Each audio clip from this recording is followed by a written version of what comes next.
So friends, some of you I know already know Marion best. Some of you do not. What I want you to know is that we have the privilege this morning of having Marion in our midst. Marion was the 35th moderator of the United Church of Canada from 1994 to 1997. So she was the leader of our denomination during that time. She also served as the vice moderator for the World Council of Churches beginning in 1998. And she served as the president of British Columbia Conference of the United Church and served on the United Church's General Council Executive. So here is somebody in our midst who has experience at the national level, at the international level. And when we look forward to our centennial, she is someone who can give us perspective that most of us don't have. So her wisdom, her courage have helped shape our church, and we are so grateful. So Marion is going to talk a little about some of the things the United Church has done, and of course, like all entities, some has been great and maybe some not so great, but we welcome you, Marion, and we are honored and delighted you are in our midst.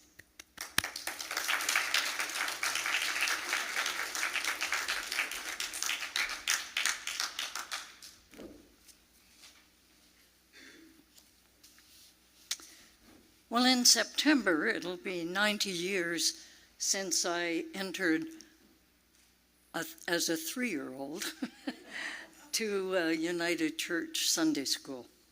So it's been part of my life for a long time. I want to give you highlights of each decade of the 100 years.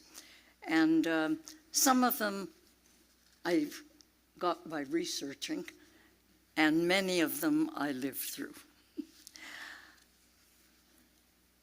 Prior to 1925, there had been union talks with the Congregational, Presbyterian, and Methodist churches in Canada about union. Those talks began in the early 1900s, were delayed because of World War I, and proceeded to fruition in 1925. All Methodists joined, all Congregationalists joined, but Presbyterians were given a vote. And so in Penticton, there was St. Andrew's Presbyterian Church on the corner of Eckerd and Main, and there was Trinity Methodist Church on the corner of Padmore and Main. And in the Presbyterian Church, 75 people voted for union and 42 voted against. And those 42 ended up building what is now St. Andrew's Presbyterian Church on the corner of Wade and Martin Streets. Along with the union came 13 residential schools that had been managed by Presbyterian and Methodist churches. And there were missionaries, over 100 of them, all over the world, that came in to the United Church. The 1930s, as you will know, was a time of depression, and the social gospel was being preached widely.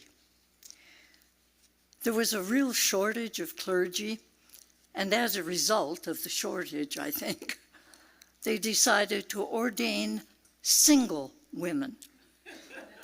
And Lydia Grucci was ordained in 1936 after 4 years of debate and was settled in a rural church in Saskatchewan. Clergy were often not paid. Often they were paid with a sack of potatoes or a dozen eggs or a chicken on their doorstep.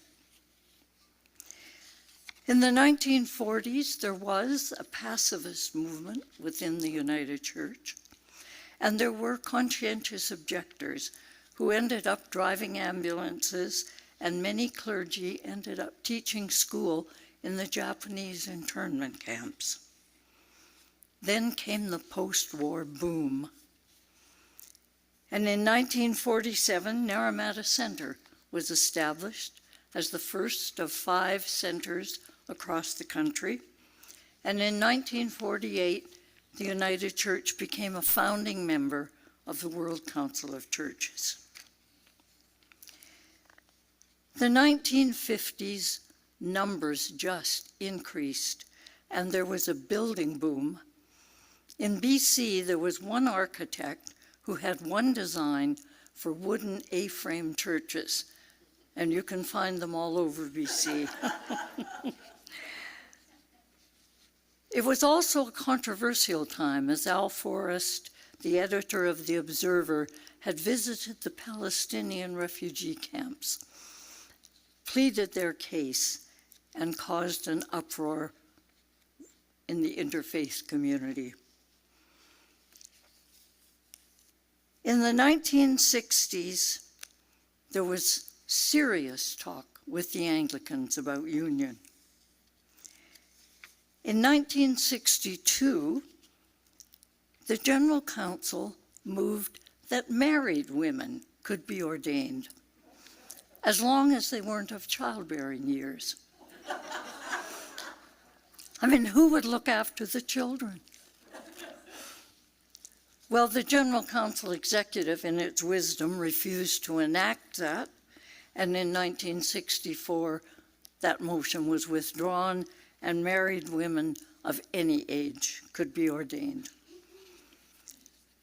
You know, prior to then, if a single woman was ordained or was a deaconess and got married, they had to give up their orders.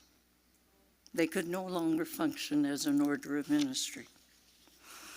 In 1965, the Women's Auxiliary and the Women's Missionary Society combined to form the UCW, United Church Women. And the new curriculum was launched. In 1964, 500,000 people, adults, studied the Word and the Way. How many of you ever remember the Word and the Way? Oh, a few of you, okay. It was amazing because they decided before adults could work with children, they needed to get their own theology in order. And so that was the reason for encouraging the adult study. And in 1965, the new curriculum was introduced to children. There was widespread teacher training offered. Observation practice schools were offered in every community, and Naramata Center offered them every summer for weeks on end. A new creed was introduced, and it began with the words, "Man is not alone." Other faiths were recognized. Overseas personnel replaced missionaries, and overseas personnel came as a result of partner churches around the world requesting personnel to come with particular gifts and skills that they needed. It was also in 1966 that the United Church removed itself from administering residential schools. The 1970s, we were really getting ready for church union with the Anglicans. There were many shared ministries had been established. There were 13 in this region. A new red hymn book that nobody really liked that well was introduced, and it was produced jointly with the Anglicans. And there were consecutive meetings of the General Synod and the General Council to take the vote. In the Anglican Church, there's the House of Bishops, the House of Clergy, and the House of Laity. The House of Bishops and the House of Laity voted in favor, and the House of Clergy voted against. So the United Church never took a vote. I'm sure we would have voted in favor. In the 1970s, inclusive language became a major issue.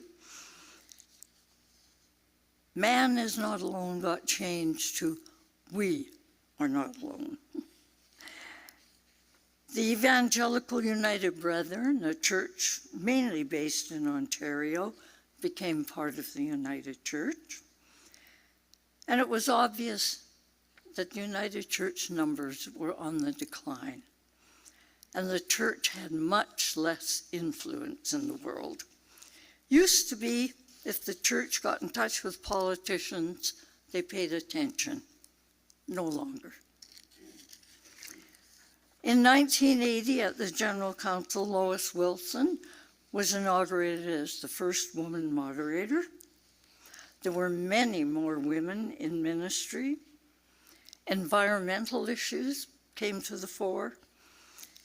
And a sexuality study entitled In God's Image was launched.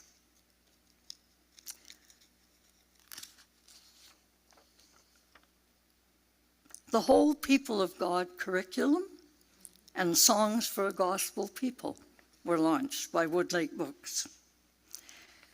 The 1984 General Council made a motion that all persons, regardless of their sexual orientation, are welcome to be members of the United Church of Canada. However, they referred the question of ordination of gay, lesbian persons to a study and for a decision at the 1988 General Council. At that 1988 General Council, the All-Native Circle Conference was inaugurated as a result of the 1986 apology issued by the then moderator, Bob Smith. If you haven't reviewed that apology lately, it's worth looking at. It talks about colonialism and the sins of the church neglecting Native spirituality. The words, "We tried to make you be like us." Well, the 1988 General Council was tumultuous, to say the least. And at 2:00 in the morning, after a week of debate, the motion was passed by 2/3 that said sexual orientation was not a barrier to ordination and commissioning. Overnight, 20,000 people in BC left the United Church, and 17 clergy put themselves on the discontinued list. It was a very tumultuous time. In the early 1990s, there were rumors about residential school abuse that had taken place in the 50s and 60s. Walter Farquharson was then moderator and ordered a team to interview people on the coast, and they turned up with nothing. In 92, Stan Mackay was elected as the first Indigenous moderator. At the 1994 General Council, Voices United was introduced, and the words "to live with respect in creation" were added to the creed. I was elected in August of 94, and in December of that year, Arthur Plint, who had been a dorm supervisor in Port Alberni, pled guilty to sexual abuse of 17 young children.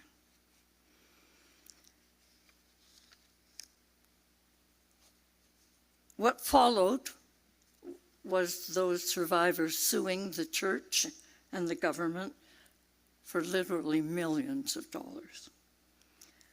The church had to make a decision, and the national office was in turmoil.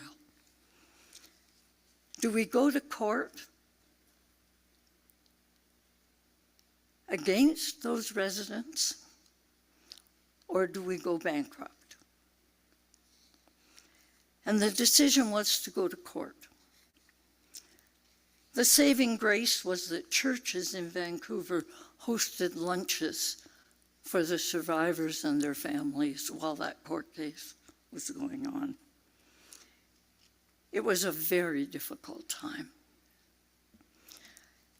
The General Council I moderated in '97 came to the place of saying we express regret for our role in the residential schools, but stopped short of an apology. In June of '98, the court case came down with the church 25% responsible and the government 75%. And in September, the General Council apologized. 2000 to 2010 saw the church approve same-sex marriage, and the settlement agreement happened between the 4 churches and the federal government. And in that settlement agreement, all residential school survivors were given a monetary amount for each year they had spent in a school. However, those who had suffered physical or sexual abuse could enter what was called an alternate dispute process, and they appeared before a judge or a senior lawyer to tell their story. And there were a small group of us who made ourselves available to be at those hearings. Not to say anything, just to be present, unless the defendant asked that the church not be present. Those were some of the most moving experiences of my life. I would listen to the stories, and at the end would say, "I'm sorry for any harms that came to you."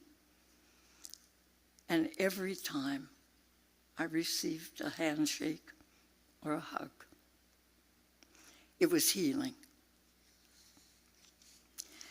2010 to 2020, there was a new church development push. Contemporary worship was emphasized. And the TRC was established. And United Churches all across the country supported those TRCs. Many of you probably attended the one in Kamloops. At each one, someone from the United Church gave apologies, and I was privileged to do so in Victoria and Vancouver. At the General Council in 2018, there was an African minister from Edmonton who went to the microphone near the end of the meeting and spoke about the racism he had experienced.